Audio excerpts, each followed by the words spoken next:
Parliament వర్షాకాల సమావేశాల తొలి రోజే ఢిల్లీ వేదికగా తీవ్ర కలకలం రేగింది. కాక్రోచ్ జనతా పార్టీ చేపట్టిన సంసద్ చలో నిరసన ప్రదర్శన తీవ్ర హింసాత్మకంగా మారింది. జంతర్ మంతర్, జన్పథ్, రైసీనా రోడ్ వంటి కీలక ప్రాంతాలు రణరంగాన్ని తలపించాయి. రోడ్లపై నిరసనకారులు, పోలీసుల మధ్య ఘర్షణలు తీవ్ర స్థాయికి చేరుకున్నాయి. సీజేపీ శ్రేణులు శాంతి భద్రతల నిబంధనలను, సెక్షన్ 163 ఆదేశాలను ఉల్లంఘించి ఉగ్ర రూపం దాల్చారు. భద్రతా బలగాలపైకి ముందస్తు ప్రణాళిక ప్రకారమే రాళ్ల దాడికి పాల్పడ్డారని, పక్క స్కెచ్ తోనే ఈ హింసకు ఒడిగట్టినట్లుగా కనిపిస్తుందని వీధుల్లో ఉన్న అధికారులు తెలిపారు. भीड़ ने पुलिस पर भारी पथराव शुरू कर दिया और पटेल चौक पर लगे बैरिकेड को ఈ ఘటనలో ఐపీఎస్ ఉన్నతాధికారులతో సహా అనేక మంది పోలీసులు గాయపడ్డారు. వీరిలో మహిళా పోలీసులు కూడా ఉన్నారు. అంతేకాకుండా 15 నుంచి 20 ప్రభుత్వ వాహనాలను ధ్వంసం చేశారు. కానీ ఎంతో మంది పోలీసులు గాయపడినా వారి గురించి ప్రజలకు పట్టలేదని ఆయా కుటుంబాలు ఆవేదన వ్యక్తం చేశాయి. ఈ నిరసనలో గాయపడిన కొంతమంది పోలీసుల కుటుంబ సభ్యులు శుక్రవారం మీడియా ముందుకొచ్చారు. నాటి సంఘటనలను గుర్తు చేసుకుంటూ తమకు కూడా న్యాయం జరగాలని డిమాండ్ చేశారు. ఢిల్లీ పోలీస్ విభాగంలో ఎస్ఐగా పనిచేస్తున్న తన తండ్రి గురించి చెబుతూ నాటి ఆందోళన గుర్తు చేసుకుని కుమార్తె భావోద్వేగానికి గురైంది.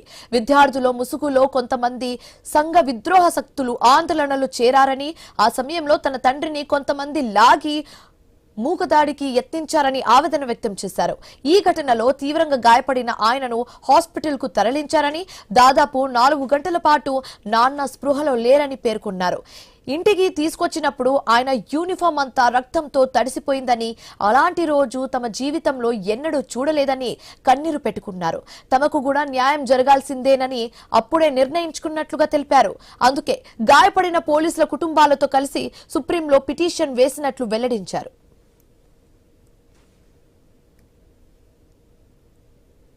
मेरे पापा जब भी रात में घर आते थे तो वो बोलते थे कि अब ये प्रोटेस्ट स्टूडेंट प्रोटेस्ट नहीं लग रहा है, इसमें बहुत सारे एंटी सोशल एलिमेंट्स जुड़ चुके हैं।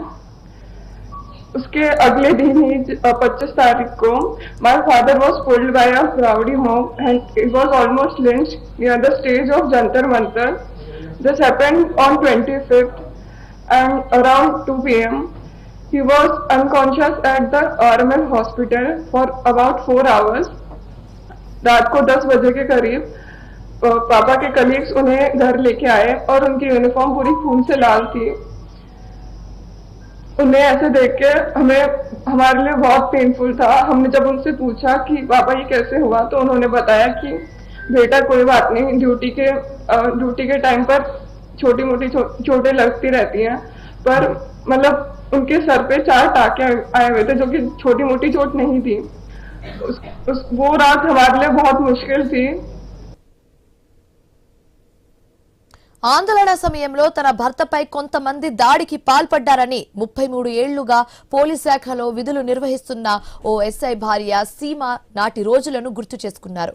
రాళ్లు, చెప్పులు ఏది దొరికితే దాంతో కొట్టారని, ఆ దాడికి ఆయన పెట్టుకున్న హెల్మెట్ విరిగిపోయిందని ఆవేదన వ్యక్తం చేశారు. ఈ నిరసనల తర్వాత ఎక్కడ చూసినా ఆందోళనకారులను పోలీసులు కొట్టారనే వార్తలే కనిపిస్తున్నాయని, కానీ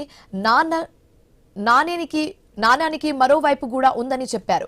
దాన్ని ఎవరు పట్టించుకోవట్లేదని కూడా చెప్పారు. ప్రజల కోసం సేవలు అందిస్తున్న వారి ఆవేదనను దేశమంతా వినాలని సీమ భావోద్వేగానికి గురయ్యారు.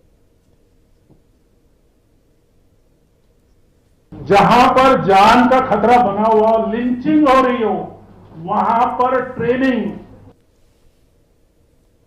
मेरे पति दिल्ली पुलिस में एसीपी के पद पे सेवाएं निभा रहे हैं।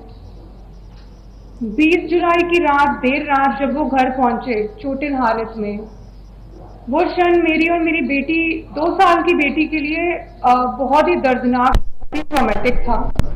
एक यूनिफॉर्म के पीछे सिर्फ एक पुलिस कर्मी नहीं होता,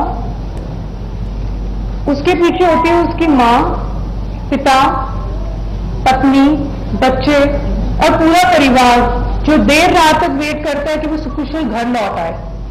ये अलग एक प्रोटेस्ट का एक हिस्सा दिखाया जा रहा है, जबकि प्रोटेस्ट का दूसरा हिस्सा कुछ हो रही है।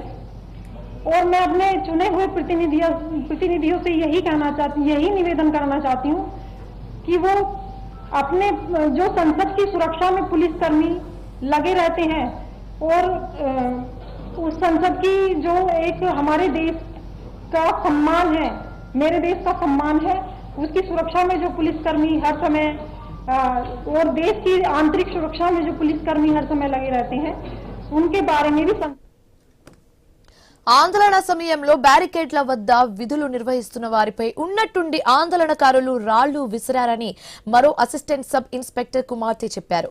సీనియర్ అధికారులను రక్షించే క్రమంలో ఆయన తలకు తీవ్ర గాయమైందని 4 కుట్లు పడ్డాయని, తాను కూడా విద్యార్థినేనని, విద్యార్థుల పట్ల తన తండ్రి ఎప్పుడు దురుసుగా ప్రవర్తించలేదని ఆవేదన వ్యక్తం చేశారు. ఈ నిరసనలో రౌడీలు, సంఘ విద్రోహ శక్తులు ఉన్నారని మరో పోలీస్ కుమారుడు తెలిపారు.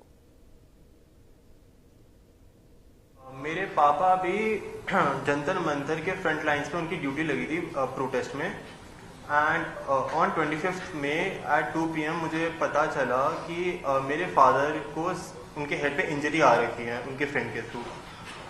जब मैंने फोटो देखी तो उनके हेड को शेव कर रखा था और उनके हेड पे लाइक स्टिचेस लग रहे थे 4. उसको देख के I was like really frustrated and मैं बहुत ज़्यादा डरा हुआ था.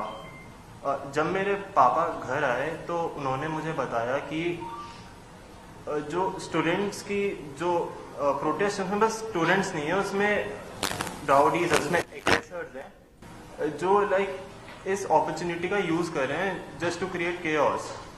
एंड ऑन 25 में अनप्रोवोक्ड उन्होंने मेरे पापा और उनकी टीम के ऊपर पेल्टिंग स्टार्ट कर दी. उस टाइम मेरे पापा बिल्कुल भी प्रिपेयर नहीं थे. वो अपने सबॉर्डिनेट्स को ब्रीफ कर रहे थे.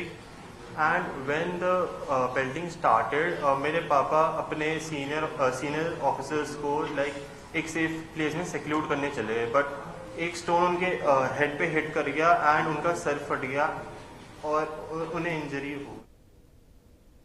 ఢిల్లీలో సీజేపీ చలో పార్లమెంట్ ఆందోళన వీడియోలు ఢిల్లీ పోలీసులు కూడా విడుదల చేశారు. పోలీసులపై దాడులు చేసిన వీడియోలు కూడా అందులో ఉన్నాయి. చలో పార్లమెంట్ సందర్భంగా పోలీసులకు గాయాలయ్యాయి. సీజేపీ నిరసనలో 128 మందికి పైగా పోలీసులు గాయపడినట్లుగా పోలీస్ సంఘం తెలిపింది. వాళ్ల గురించి పార్లమెంట్లో ప్రస్తావించాలని కూడా కోరింది. ఆందోళనలో గాయపడ్డ పోలీసుల కుటుంబాలకు న్యాయం చేయాలని పోలీస్ సంఘం డిమాండ్ చేసింది. जहां पर जान का खतरा बना हुआ, लिंचिंग हो रही हो, वहां पर ट्रेनिंग, एसओपी, वहां पर बाकी की सारी चीजें मौके के अफसर को नहीं याद आती, क्योंकि सबसे पहला काम उसको जान बचाना होता है. लेकिन फिर भी 128 कर्मियों के घायल होने का मतलब इट स्पीक्स इन वॉल्यूम कि रेस्ट्रेंट पुलिस ने दिखाया है. अगर एजिटेटर्स को चोटें आई हैं, जो मेरी सहानुभूति है, हमारे बच्चे हैं, हमारे भी बच्चे इस उम्र के हैं, जनजी की उम्र के हैं, उनके भी ख्यालात हमसे डिफरेंट है और हम बिल्कुल इस बात से गुरेज नहीं करते. लेकिन हमें किसने मारा? 128 पुलिस कर्मियों को किसने मारा? अगर हमने उनको मारा तो हमें किसने मारा? ये बात का जवाब हमें चाहिए. कि इसलिए हम बहुत संतुष्ट हैं सरकार की जो जिस तरह से कार्रवाई चल रही है, बहुत ही संतुष्ट है. सुप्रीम कोर्ट, एपेक्स कोर्ट ने जो बहुत ही बैलेंस जजमेंट दिया है, उसमें हमें कुछ भी नहीं कहना है. और मैं आपको आखिर में मेरी सहानुभूति है. రైట్, ఇవి